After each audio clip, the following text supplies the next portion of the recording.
All right. Thank you, Diane. And so yes, I'm Fred Jansen, and hopefully you will hear my name in good ways the next year and a half, and not in bad ways like associated with last night's chaos on Welch Avenue or something. But we don't want that kind of outreach. And then what I'm going to do is actually introduce Adah Lesham, and Adah is going to give us the initial overview, and I'm going to follow her with some more specifics, hopefully complimentary, and we'll go from there with discussion and so forth. Hi everybody, thanks for coming. A lot of familiar faces here, and some faces I've never seen, so hope to see those faces again.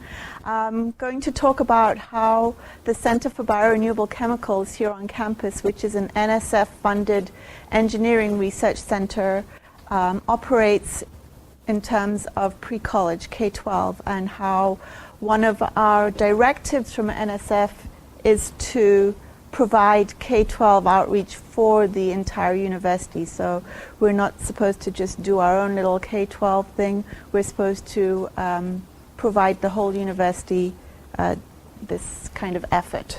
So since this is about broader impacts, and SP at Iowa State is about broader impacts, and some of you may be unfamiliar, although judging by the crowd, I'm sure you're all familiar with it. I'll go through this pretty quickly, but broader impacts in the last 12 years has become a very important aspect of any proposal preparation for NSF specifically. And this is due to the fact that funding for NSF comes from our tax money, what we give to the government, the federal government, and the federal government requires NSF to use this money diligently by, in addition to doing research, to giving back to the greater community. This can be done within the university by enhancing undergraduate and graduate education. We call this workforce development. And this can also be done in the larger community. So this can be in K-12, it can be in formal education through collaborations with museums, TV, media, newspapers. It can be through collaborations with industry, small businesses that all, typically most of them have a outreach and education part of their operation. It includes working with underserved populations and senior citizens. So those are all things that promote and contribute to the broader impacts that NSF is looking for. A little bit about NSF expectations. So when a PI, so how many of you in here are PIs or planning to be PIs? Okay.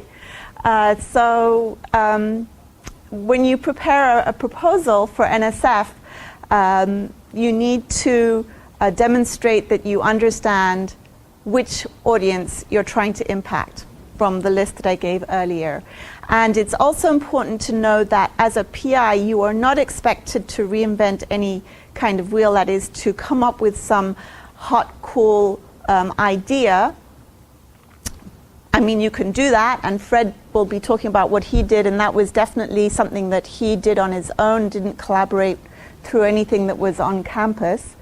Back then, there wasn't very much. But whatever you do, if it's a collaboration or if it's your own thing, it really needs to be innovative and show that it is influencing the broader community. They also like to see an impact on underrepresented groups, including females, and they want to see that whatever it is you're doing, your broader impact, actually has something to do with the research that you're doing. So there needs to be a connection.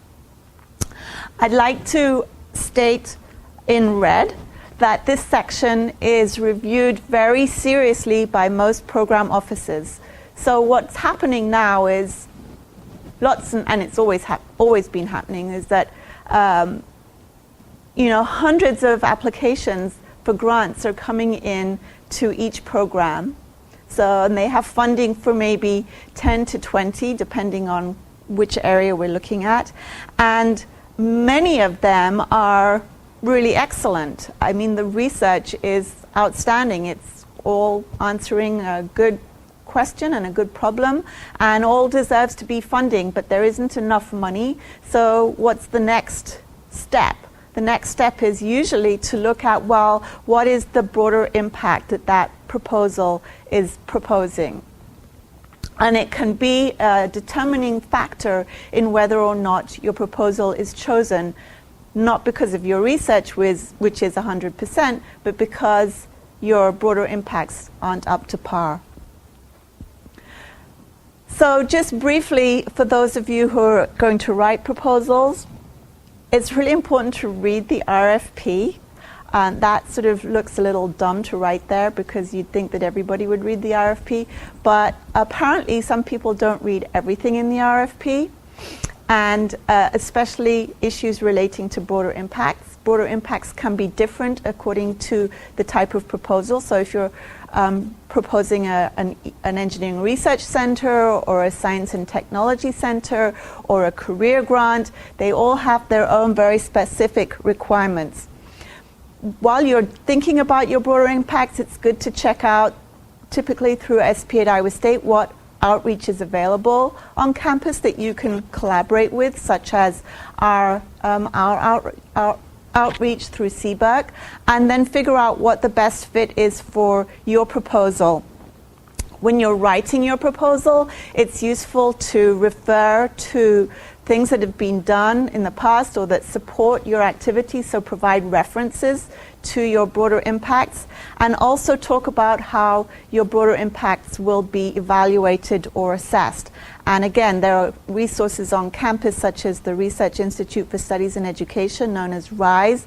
They are one resource. There are a few that will help you with your evaluation and assessment of broader impacts. And finally, this should be in red as well. Don't leave this to the last minute. So just for an example, last week, and this is a true story, I got an email at 10 in the morning on Tuesday telling me by the Associate Dean for Research in Engineering that such and such PI is submitting a proposal tomorrow, Wednesday, and needs help with his broader impacts. Seriously? Yes. So don't leave this to the last minute. When you're thinking about broader impacts, you have to think about it in the same time frame that you're thinking about your research and your budget and everything else. So I'm going to talk about the K-12 programs at Iowa State that are offered through CBERC. We collaborate with many, many faculty across the university, both in engineering, College of Liberal Arts and Sciences, and the College of Life Science and Agriculture. We have a proven track record of success through 3 specific programs, all dealing with K-12. One is Research Experiences for Teachers. That's a summer research internship across the science, technology, engineering, and math instructors in high school. We have a Young Engineers and Scientists program offering summer research internships to underrepresented high school students. And we have a GK-12 program, and you've heard that a number of times because we have members of the program sitting here. It is a program that provides graduate students with an experience to be experts in their field in K-12. And I'll talk a little bit more about that and how we are looking for faculty to collaborate with that program as well. So if you're interested in supporting or hosting a high school teacher, this is what the program looks like. You work with us in CBERC to tell us a little bit about what your research is, and we work with you to streamline your broader impacts so that you're not just taking a teacher in the summer and hosting that teacher as an intern doing a small research project, but you're also connecting it to your research, connecting to the teacher's school curriculum, providing the option to go and visit that teacher's school, so that it's not just, oh, teachers coming in the summer, spending the summer in your lab, nice to meet you, goodbye, but it's a larger kind of collaboration with that teacher that can actually develop into something quite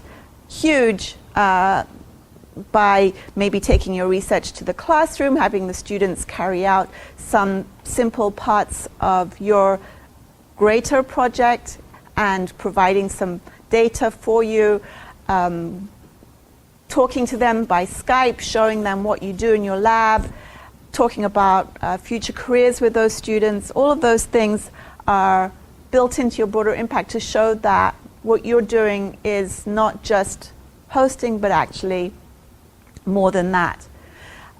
When you think about incorporating an RET into your project, the budget that we typically suggest that you put in is about $10,000, and that covers all the things listed there.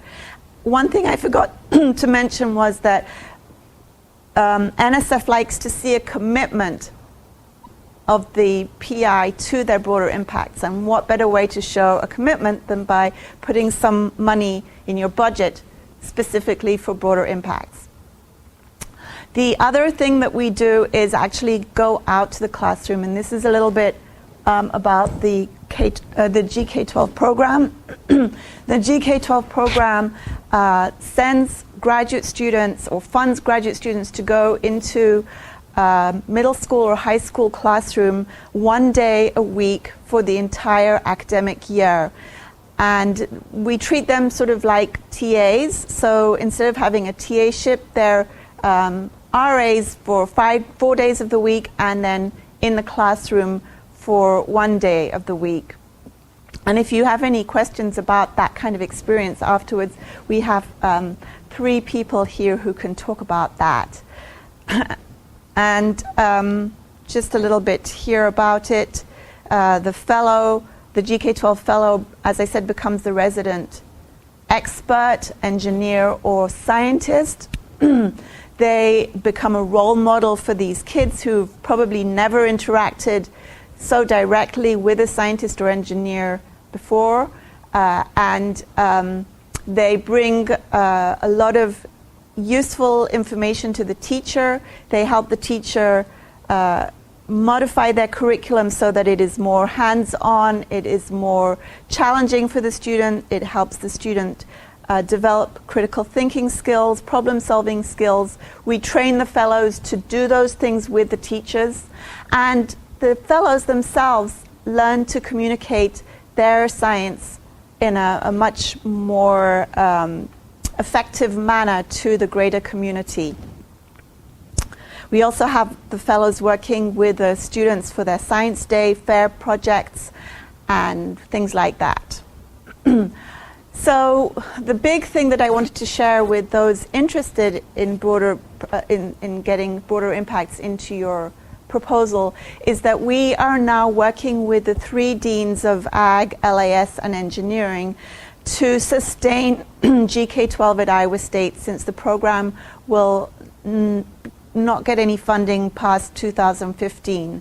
And we've had a few faculty, in fact, Fred's wife, Ann Bronikovsky, submitted a proposal where they built in a GK12 fellow into their budget and proposal. We are now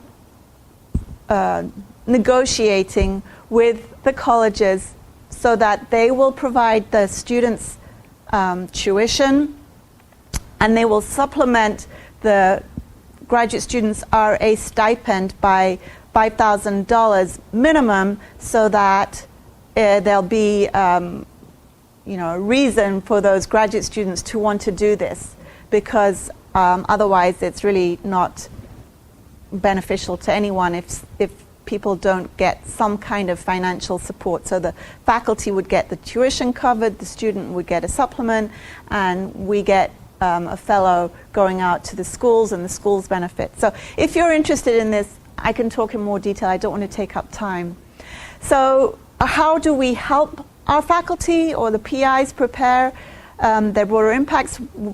if they give us enough time, apparently even if they don't give us enough time, we sit down with them and help them prepare their statements.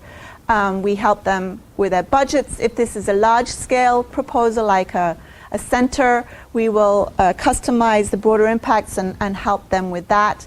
We recruit the teachers and the students once they get their funding. We administer all the risk management paperwork. There's a big requirement by the university to meet all the risk management policies that have been put out for universities, and we help you with that. We administer payments, and we work together with the Research Institute for Studies in Education, so we can also help you with evaluations. So just in summary, the list is here. I don't think I have to read every word of it. It's important to be inclusive. Try to always work with a program that includes underrepresented minorities, students from low socioeconomic backgrounds, rural communities, potential first-generation students. Those are all underrepresented people. And try to be innovative and show that you are committed. There. Done.